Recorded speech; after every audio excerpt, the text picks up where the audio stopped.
and welcome to the latest in our series of client videocasts, where we try and bring you interesting and inspiring business information from outside directly of what we do. So most businesses have a clear sales strategy, goes without saying. But do they have such a thing as a people strategy? And do the two even align, or are you limiting your pace of progress because of that? It was a fascinating conversation I had when I met with the people at People Puzzles, part of our relationship. So I'm Adrian Stalley, Head of Partnerships here at Ultimate Finance, and today I'm joined by Ali Maughan, the founder of People Puzzles, and Kathryn Hume, the Regional Director for Scotland. So rather than steal their thunder, I'm going to ask them both to introduce themselves. So Ali, first to you. Thanks for inviting us on, Adrian. It's great to be with you. As you said, I'm the founder of People Puzzles. We help ambitious businesses with their people strategies by providing fractional people directors. So basically, C-suite HR directors who typically work a day a week. And we work with companies that have between typically 30 and 300 employees and turnover between 5 and 50 million. So that mid-sized space. Brilliant. Thank you. And Kathryn? Hi there, I'm Kathryn. Thanks for your time this morning, Adrian, much appreciated.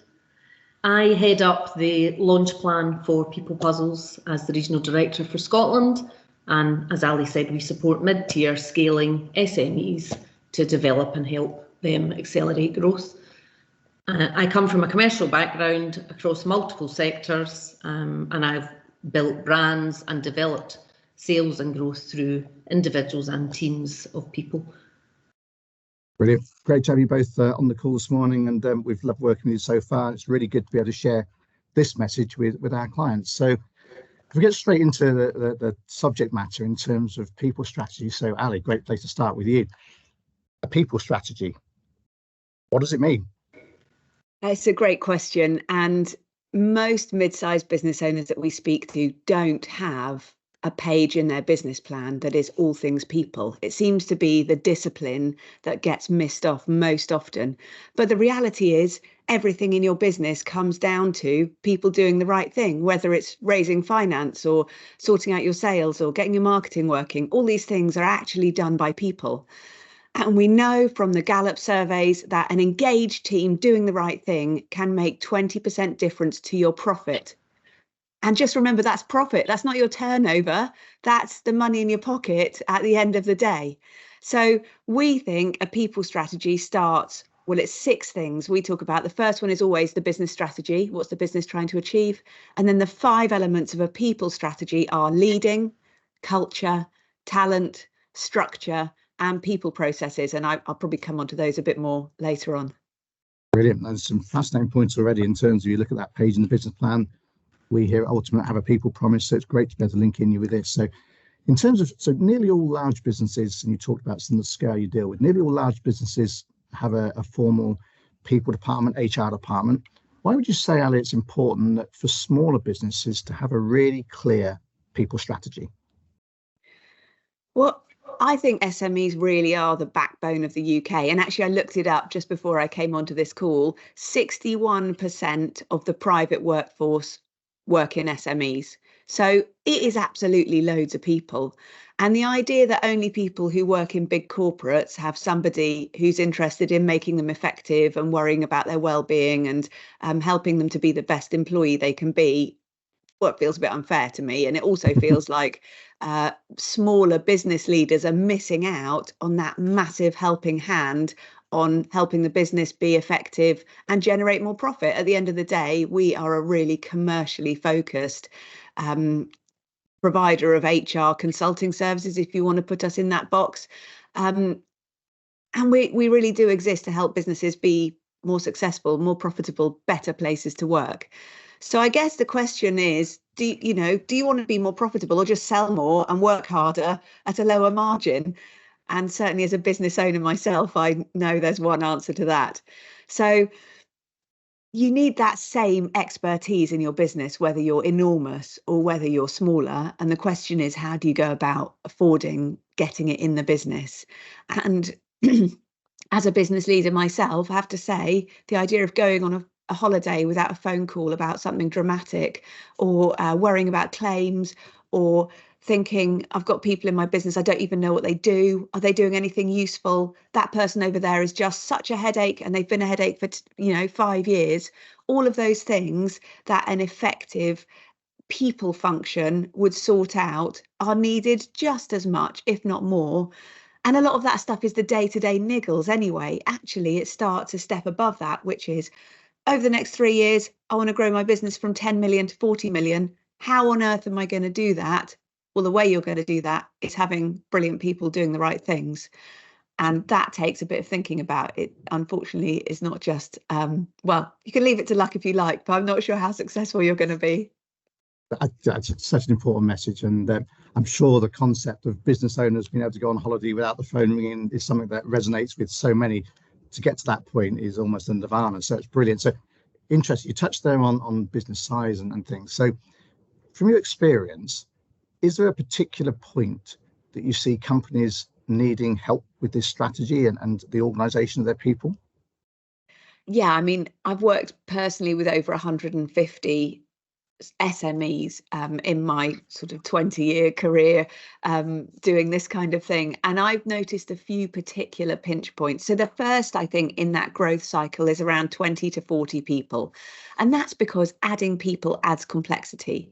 So there's an economics law called Metcalfe's law, which I absolutely love. And this is the basic concept. Imagine 2 telephones, there's 1 connection. Straightforward. 5 telephones has got 10 connections. Now, just 12 connections in the system, I'm going to tell you, is 66 connections. And you can just see the massive increase in complexity. So the more people you add, even if you just go from 20 to 25 people, doesn't sound life-changing, does it? But actually, you're increasing the complexity in the system by a multiple. And what I've noticed at that point is that companies go from the CEO knowing everybody, knowing their partners, their dogs, their children, their individual needs, what they're good at, what their job consists of. And as you go and you grow through that point, as the business owner or the business leader, you just lose that knowledge because there's too many people around. And so you end up needing some hierarchy, you need meeting structures, you need to have trained middle management, you need to have somebody that puts the culture in at every step. And so often a real significant reorganization is needed and some structure and some proper people strategy that maybe you haven't needed before. And then I see another shift, and that maybe comes at 60, 80, 100 people. It depends on what your business does. You know, it's totally different if you're a tech company than if you're logistics. But again, there's a pinch point that says you've outgrown what worked before. You need new systems and structures to ensure you've got strong leadership, a supportive and challenging culture, a system for managing talent and hiring new brilliant people and managing people's careers and supporting their well-being and paying them properly. You need a structure that means one person doesn't have 30 direct reports, because that falls over and breaks. And then you also need processes for simple things like booking holiday and paying people into their current bank account and, you know, managing their absence, those people processes I talked about earlier. All those things, you outgrow them. And so there are points, in answer to your question, there are particular points that I see people outgrowing what's worked and needing some more active intervention in that people space.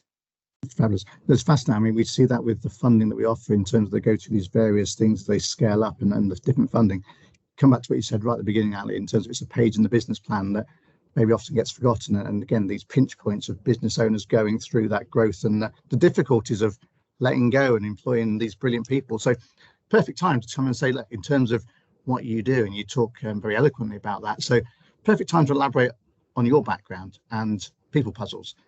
And you set this business up as a founder. So can you just tell us a little bit about sort of your story to get to this point in terms of why you're doing what you're doing today? Yeah, sure. I mean, I went to work for an SME straight out of university, and you know, we sort of all shifted between 30 and 50 people. So on a good year we'd grow, and on a bad year we'd shrink. And I sort of sat there, I was there for 6 years and saw this cycle of growing and shrinking. And I think if I look back, we didn't really understand how we made profit, where our margin was being won or lost, and therefore how successful we were. And really that clarity on who our clients were, how we made our money, how we delivered projects within the budget that we had, all felt a bit murky. And I ended up getting involved with the people side of things and really realizing that, one project leader could make a huge difference about whether the business was successful or not by managing a big project really well or managing it not very well. And I think that obsession with profit and margin and people's ability to change that became a bit of a driving passion. And I went on and got a degree in HR management and went and worked in an HR consulting company and set up people puzzles because I saw that if I could work one day a week in an SME, firstly, they could afford me. Secondly, I was there every week and I could see I was involved enough. It wasn't a phone line or a contact an HR specialist after there's been a terrible drama. It was, how do we look forward, hold great meetings, inspire the middle management, train people, put in a people plan, essentially. And so I basically loved working in that way. And I had a couple of different clients and started selling more than I could deliver as a one-man band and went on that journey of finding people to join me. And I think my leadership style, I always love that picture of Dorothy from The Wizard of Oz, who says to I'm not saying, Kathryn, you're not the lion, or don't worry, but what are you looking for in your life? Come and join People Puzzles and together we'll go forward. As long as you have that mission of finding the wizard or of providing commercial HR to ambitious SMEs, we're all in the same boat. So come on board. We don't always know what we're doing, especially when we're tiny, and now we've got systems and processes, and we've grown at People Puzzle sort of 20% a year since then. And now we've got 100 and something people from Scotland all the way down to Brighton and Cardiff all the way over to Norfolk, and it's been the most exciting journey. And definitely not because of all of my brilliance, but because I think I've gone and found the right people to come on board at the right times to take us on the next bit of the journey. So we're trying to really practice what we preach at People Puzzles and go on that ambitious growth journey ourselves. Brilliant. I'd say just the passion you speak about is a big lesson for us all. And we'll come on to, you talked earlier about hiring brilliant people. I made a note of that. Kathryn, we'll get on to your story in a second. So we'll leave that in a minute. But in terms of, Stalley, People Puzzles now, then you talked about that next stage of journey. Is it more the same? Is it more the scale because of these issues are not going to go away for all these businesses? So is that really the journey you're on? Yeah, I think we've got a really clear mission, which is to help ambitious mid-sized businesses be amazing places to work, treat people really well. And it's not just about putting money in the pocket of the founder or the business owners, although that is part of it, because a successful, profitable business is long-term sustainable and it will be able to employ people year on year on year. But if you think about that 61% of private sector employees in the UK that work in SMEs, don't they have a real interest in working for ambitious, successful, growing businesses, not ones that might make them redundant next year or shrink and have to cut their salaries? So I think, we don't just have this mission around helping businesses grow, which is huge, but also about building long-term sustainable workplaces that treat people really well, that people enjoy their jobs. We spend a huge amount of our working time every week working.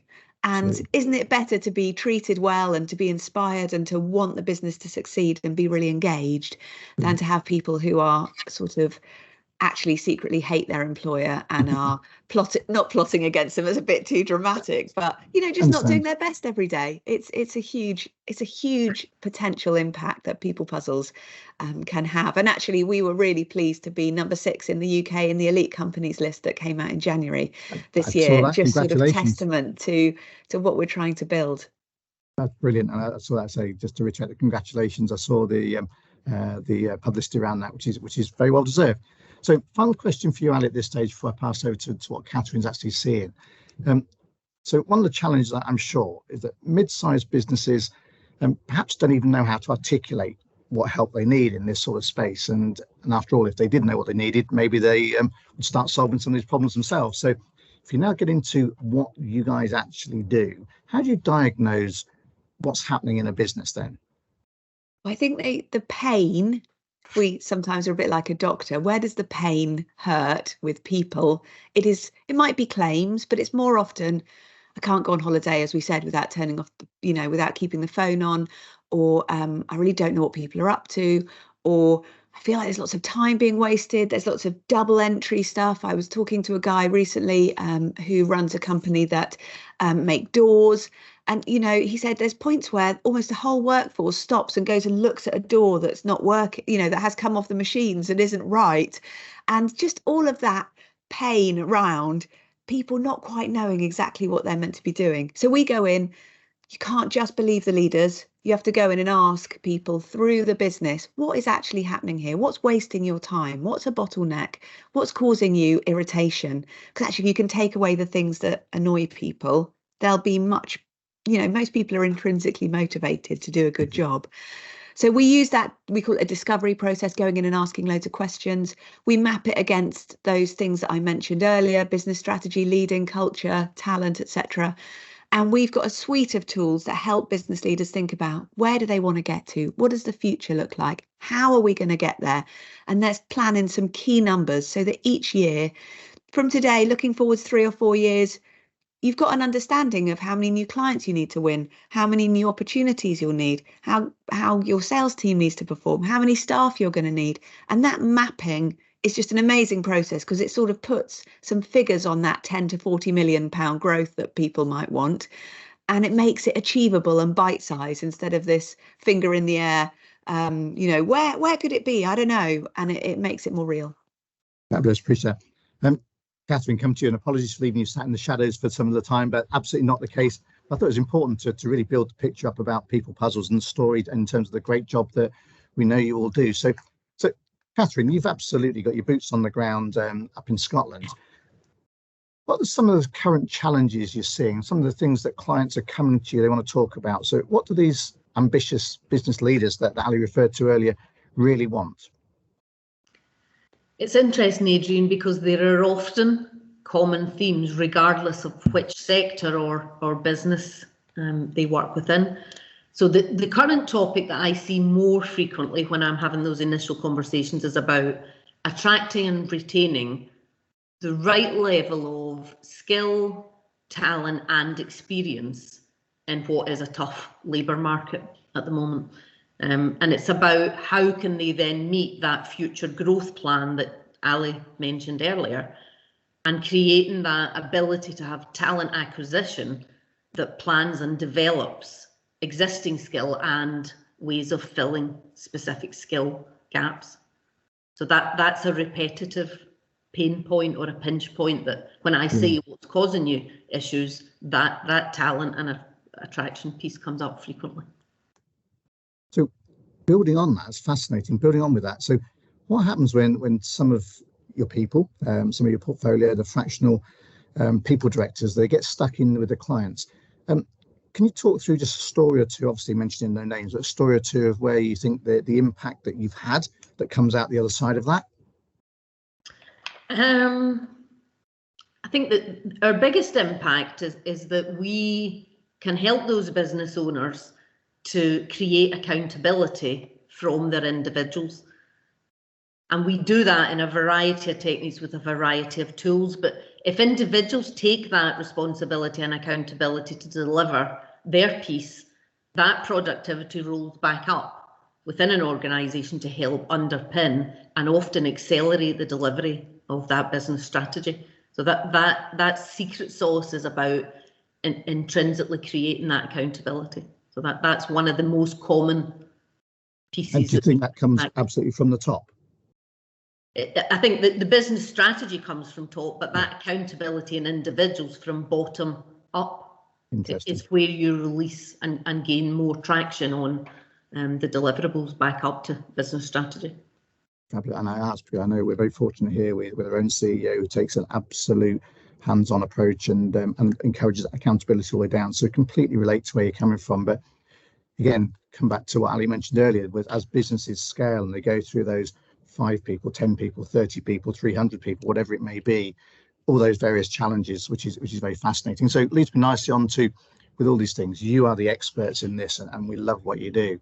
In terms of a couple of top tips from both of you in terms of sort of the challenge that business leaders should think about or will be thinking about as we go into 2024 now. So what sort of top tips would you just be able to share with us for these business leaders? So Ali, you, maybe yourself Kathryn. first. Oh, so Kathryn first. I think for me, we seem to see a repeat of individuals looking to join organisations that have purpose. People want more now than just a base salary. They want to work for a purposeful employer that demonstrates their values and their ethics and offers, care, support and development for them to be their absolute best that they can be as individuals within an organisation. And we're very good at creating pathways for that, not just about recruitment and retention, but about the development plans of skill within an organisation to help future-proof and grow the people as well as the profit of an organisation. And just on that point, if I may say now, come on to other tips in a second. Are you seeing that maybe more now than maybe 3 or 4 years ago, or has it always been there? But it's just a big important point to consider, or has it actually increased in terms of the weighting that the talent will put to that? Ali, I'm going to hand to you because you've had lots more years of doing this, so it'd be interesting to see what shift you've seen in that. Yeah. Oh, I think people are the same, I mean, I know we've been through COVID. I know we've been through huge amounts of changes, but actually everybody wants to be challenged, to be heard, to be listened to. And I think maybe the shift is dialing up the feedback and dialing up the management listening to people. I think maybe that's one of the things people typically are worst at. We want from the top to dictate's the wrong word, but we want to sort of tell everybody what they should be doing. And actually, really, as Kathryn said, when that stuff comes from bottom up and somebody on the ground says, well, look, instead of doing 10 pallets a week, my team, we could do 15. And that becomes built into the accountability process. And there's the feedback. Is that possible? Isn't it possible? What training do you need? How can we support you? And that two-way communication, I think that's when it becomes game changing instead of just management nonsense. Brilliant. And it's fascinating insight that you make the comment that people have always been people in that respect. So these values have probably always been there, but maybe they just become more important now as businesses are trying to make that competitive edge and put people at the heart of what they do to get that competitive edge and all the profitability you talked about earlier. Are there any other sort of top tips you want to share with us in terms of for this whole people area as we go into 2024? Well, I've just got 2 questions that I think are really useful to think about. One is, if you're a business leader, sit down and think about what 3 words sum up your culture today. And then what do you want it to be? So you might already be there with your culture, or it might be that you have to think about, how do I maintain those 3 things? How do I not lose those things as I grow or as I change or as the economy changes, etc.? So what 3 words sum up your culture? And then the other one is a lovely little exercise, which is sit and write a list of your star performers and think about what you're doing to keep those people in the business and motivate them and support them. Then write a list, or a mental list is probably more sensible, of who are your resistors in the business.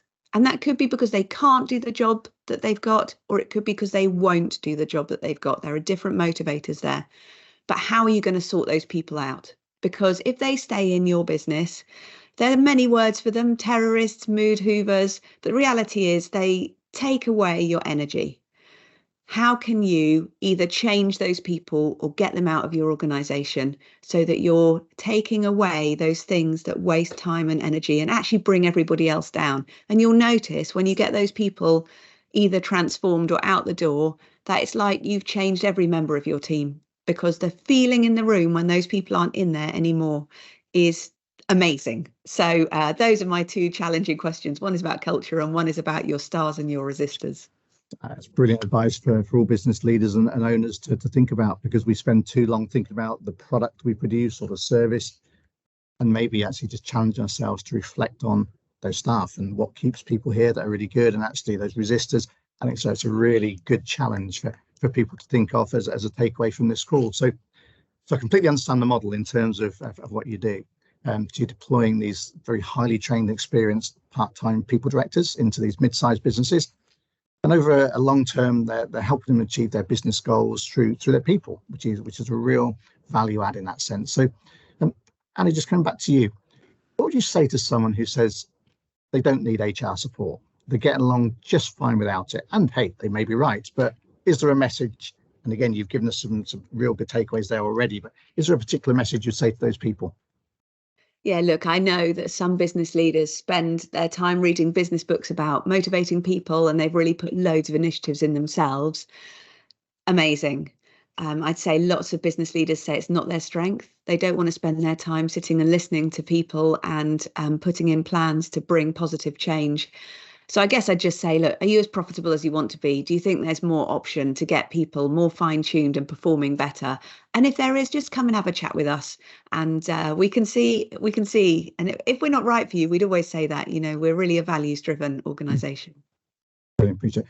And Kathryn, just finally coming back to yourself. I know you said a minute ago, and you nicely passed it back to Ali on the call, but in terms of from your experience of what you're seeing, so it does feel for me that the world's changed an awful lot over the last 3 or 4 years. I've almost got through a whole call without mentioning the pandemic, so that was almost an achievement.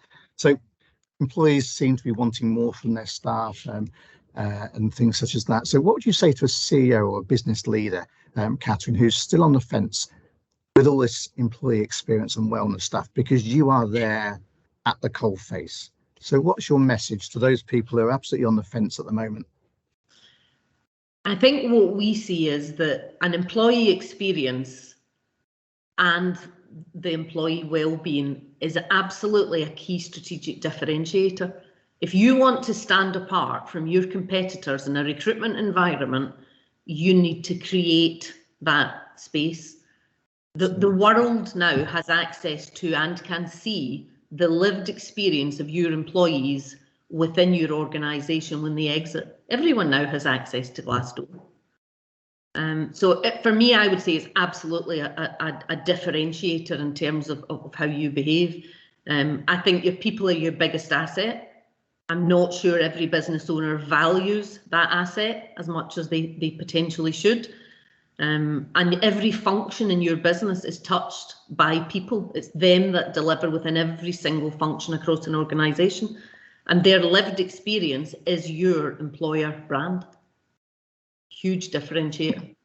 Absolutely fascinating insight. And Ali, Kathryn, listen, thank you both for taking the time to share your experience with the state. Some really powerful messages coming out there, and particularly just for me, one of the takeaways of what does really keep your high performers, your key performers in your business, and understanding that so you can replicate that elsewhere, along with a load of other really good messages there. So thank you for sharing your experience with us. So again, a message to you, all of our clients, anyone who wants to explore reviewing their people strategies further, or even creating one, or what's right for you or your business, please do speak to your own relationship manager with ourselves, and we'd be delighted to put you in contact with Ali's business and Kathryn. And again, we'll show the details on the screen at the end of the call as well. So I do hope you found this video cast informative as part of our commitment to you, and as part of our passion to really add value to you, our clients. Thank you for listening today. Appreciate your time. Thanks, Adrian. Thank you very much.